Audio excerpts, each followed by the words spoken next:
Play অফের দৌড়ে এক ধাপে গেলেন ধোনিরা, রাজস্থানকে হারিয়ে বিরলভাবে আউট জাদেজা।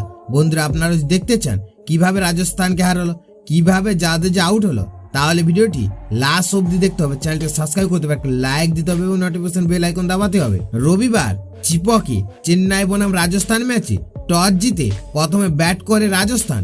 5 উইকেট হারিয়ে 20 ওভারে 141 রান তোলে রাজস্থান। রাজস্থানের হয়ে সব থেকে বেশি রান করেন রিয়ান পরাগ, 35 বলে খেলে দিল 47 রান। ধ্রুব জুয়েল 18 বলে 28 রান। যশস্বী জয়সওয়াল 21 বলে 24 রান।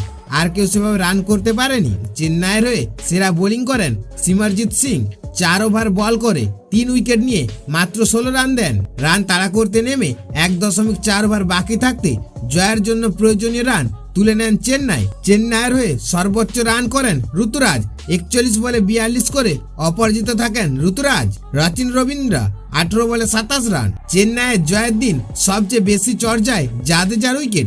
16তম ওভারে ব্যাট করছিলেন জাদেজা ও ঋতুরাজ।